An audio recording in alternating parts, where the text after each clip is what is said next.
Welcome back to my garage. We're working on the PIP engine, PIP2 engine, and we're making good progress. I've got, when this video is ready, when you watch this video, we're pretty much there with the cylinders. They're pretty much ready for plating, and I've made all the tool paths and stuff, like the small programs for the case halves. At the end, we encounter a slight problem, human error. And human error is the reason I'm in civilian clothes, because I also deleted my intro and the part where I faced these surfaces and probably some more. I kind of did the thing where back in the day when you were recording something onto a cassette and you recorded a little bit, and then you were supposed to continue recording, but you rewound the tape and then started recording over the stuff you had recorded. Not sure why I used an analogy from way back then. Anyways.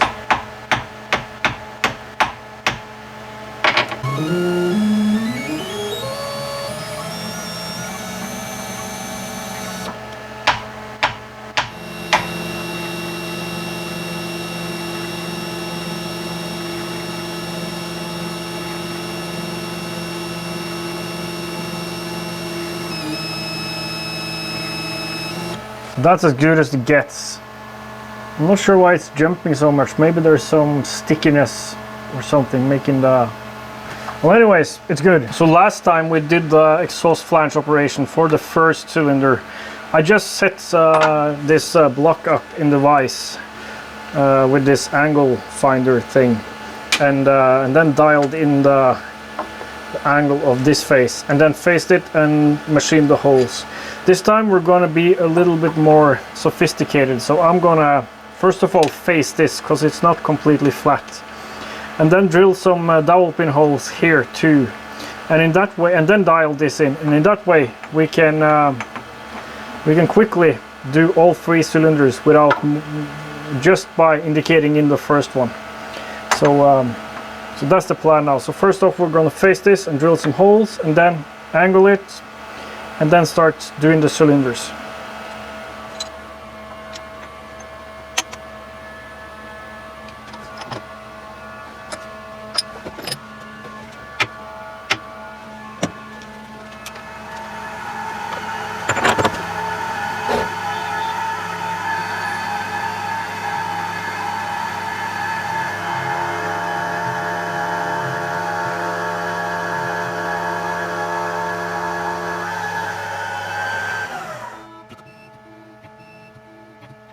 That center of that hole, I'm going to move the center a slight bit this way so that the cylinder will be sitting a little more onto the fixture.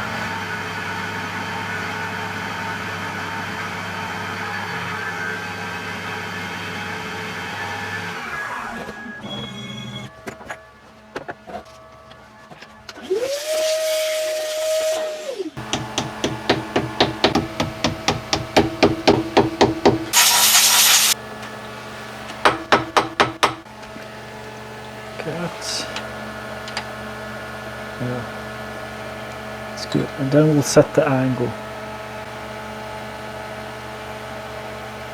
whilst making sure it doesn't hit down here.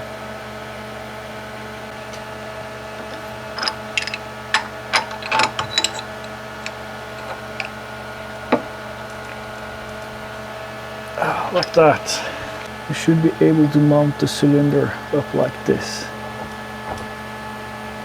And this should be sitting flat at 60.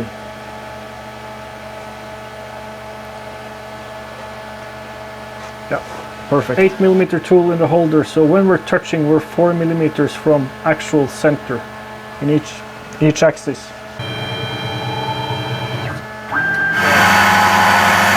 Touching. There. Touching.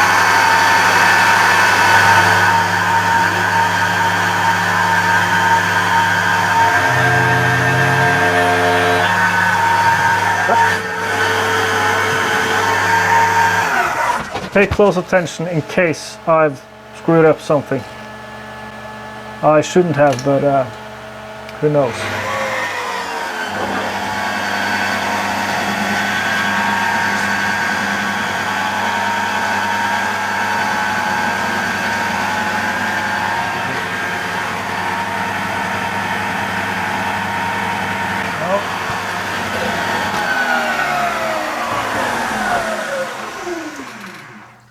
That is very much off. I'm hoping we didn't go through. I don't think we did. What's going on with our zero? Maybe I didn't zero. Maybe I just moved the tool to yeah. I think I just moved the tool to +4, and then I didn't zero. I just moved it. Fucking idiot.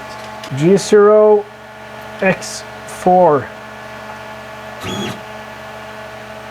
You can see how that's our actual zero, and what I didn't do was actually zero there. So another user error. And I think I did the same thing here probably. Yeah, I did. So that's sitting, it is sitting at like +4, but I didn't zero there.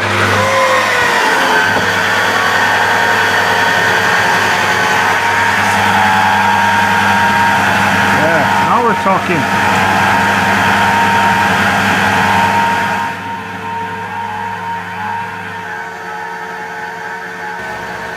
So now everything went to plan.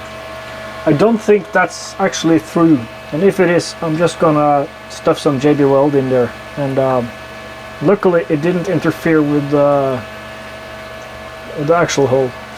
So now it's just a matter of swapping out this cylinder with the next one.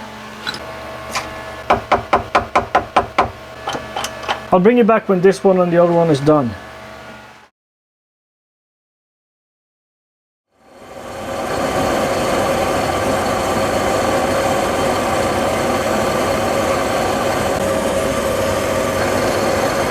My fancy Mitutoyo bore gauge only goes down to 40 millimeters, so I'll have to use my other one. And so it's reading 39.39 and 39.5 down there. It's cutting a taper, and I've tried shimming the bed and stuff and tried to take the twist out of it, but to no help. So I think actually it might be the wear in the ways, or just that the spindle is actually sitting crooked. 39.5-ish, which is what I'm shooting for. The rest will be honed at Emot Racing before plating. Even though this is the worst of the cylinders like with how offset this became, the ports doesn't look too bad at all. So it might be the casting, like the actual casting is a little bit crooked, and well, the outside of it. Well, it looks good. Looks good. So now just two more.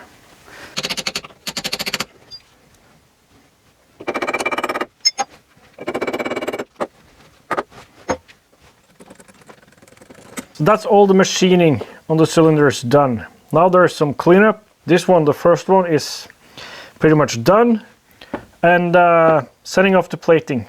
When they return, we need to tap some holes, and they're ready. So now we got to start working on the case halves. To get the bearing housing parts of the case halves good, we need a tool for my boring head. And to make a tool for my boring head, or modify a tool for my boring head, we need to clean the 3-jaw chuck and get it mounted back on the lathe. A big thank you to gasoline.no for giving me the tool I will modify to use in my boring head. So thank you for that, and thank you for this oil brake, which can also be used as a water brake from a Scania truck. Thank you. So for some project, water brake project, sometime.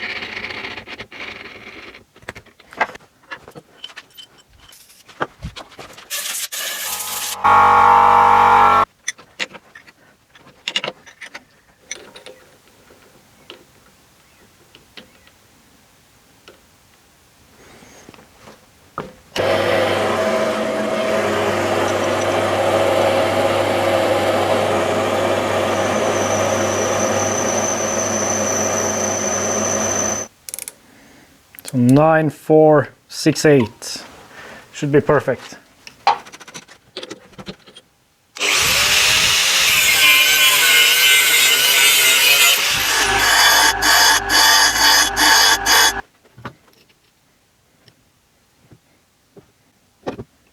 So these tools are known for being cut in the wrong way, like relief angles and stuff, but I think if I angle it like that, and now there's relief this way, and there's a little bit of like it's not sitting straight, it's sitting a little bit like this, so it's angled like into the cut, and well, yeah.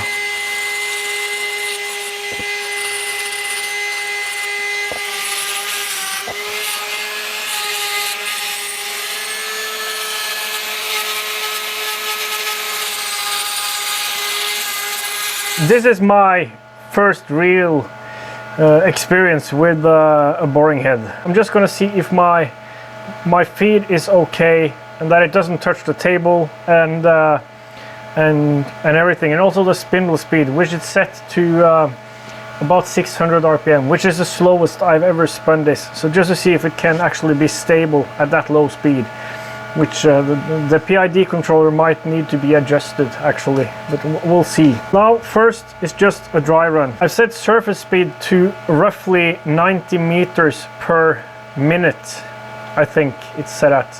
That was like recommended settings I found somewhere. And so spindle speed is about 600 RPM, and millimeters per second is I think 100 RPM per minute, not per second. Spinning at roughly 6. Oh, let's turn off the coolant. And this is, let's see if the, okay, so that's fairly slow, but might be too fast. So what I think I want to do here is half the feed rate. Speed wise it was fine. Dial it in so that it barely touches, and then dial in like 0.1 millimeters and see what happens, see how it behaves. There, it touches. So 4 divisions is 0.1 millimeters. So let's dial in 4 divisions. So that's 1, 2, 3, 4. So this is at 50 millimeters per minute.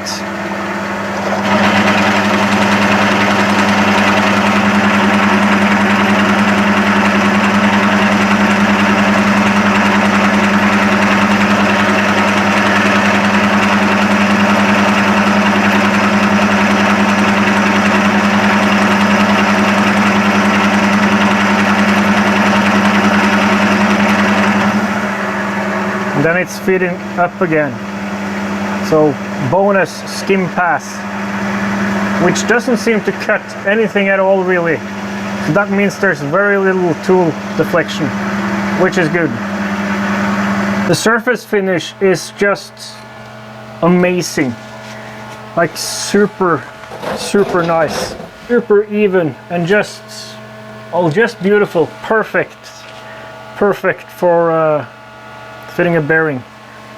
Perfect. What I want to do now is bring this out to dimension and then try to dial this in on this piece. And if we're lucky, we're not going over what we're shooting for, and then this is set.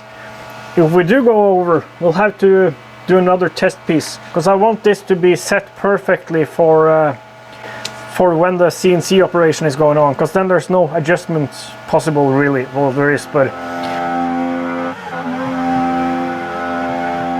okay, re-zero and dial this in to barely touching and start incrementally getting there. 21 point nothing. 21 point nothing. Hopefully this is spot on, or slight bit under, because then we can like nudge it, or just run a skim pass and see what happens. But there's really no deflection at all here.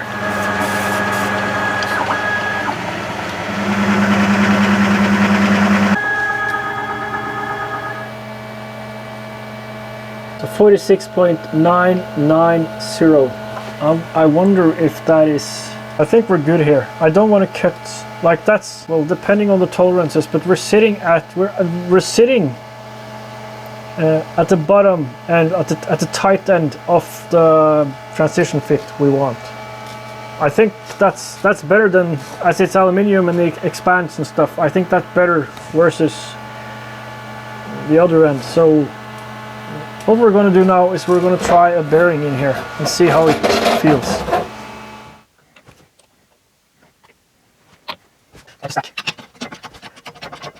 It is a perfectly fine, nice, light press fit. Exactly what we want, or exactly what we want for the other pieces, the actual pieces.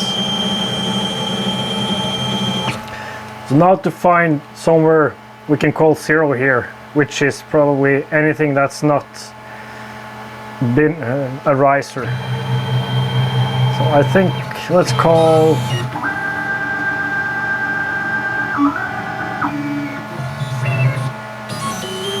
this surface 0.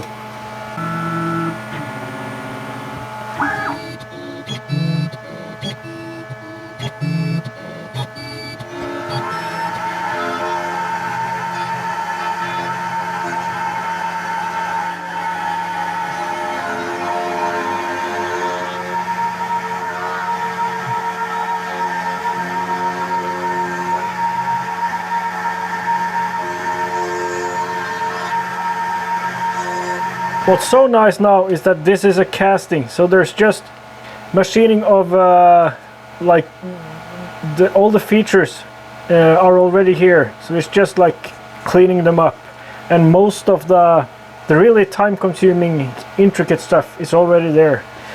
So this will be so much faster than, like, imagine doing this from a solid block, which I've done on several occasions. And just as I was going to start machining with tool number 3, the first tool, I realized I've broken tool number 3, the first tool, and so it begins. Now this would have been so easy with this, but unfortunately I broke this. Well, actually the flood coolant broke this and it fell apart.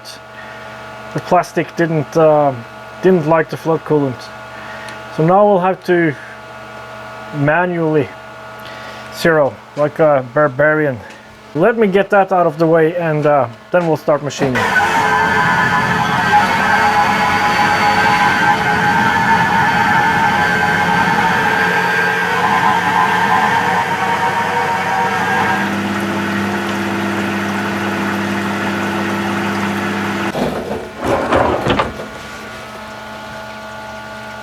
That touched on one side. There's something completely off here. So this is 47 millimeters, which means in the CAD file I added material to this surface and this bore, everything, this surface, everything except for the bearing surface, like the bearing pocket, the most crucial thing really. Well, this and this. And I didn't add material there for casting, so this is the raw cast surface. Super stupid. Probably my most stupid CAD error so far. Luckily, we have bearings like these, which are 52 millimeters versus 47, 2.5 millimeters more. I'm going to do some research, see if there's closer bearings. But I think hopefully there's enough material to use something like this. So, luckily, my mistake only happened on this side, the drive side, and not on the rotary valve side. So here there's extra material for machining this down to 47 millimeters, which is the bearing size. On this side, we have to go up to 52 millimeters. Now I have bearings for like 52 millimeter with a 20 millimeter ID bearings. They're 12 millimeter wide, and they're actually main bearings for a Piaggio scooters. I need to set this up as I haven't got internal micrometers for over 50 millimeters. I need to set this up accurately to 52 millimeters and then dial in my press width, which should be 51.990. I've got micrometers going higher than 52, and you can set this up with a micrometer, but you've got to be super careful while doing that, because you have to kind of wiggle this in one direction to find a low spot and then wiggle the other direction and then back and forth a little bit, because it's possible to have it slightly crooked and then you get a false reading, a higher reading than what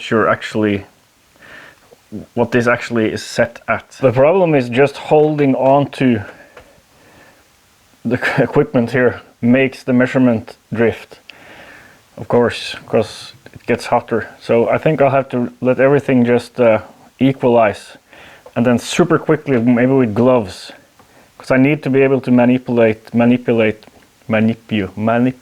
this. But we're gonna get there.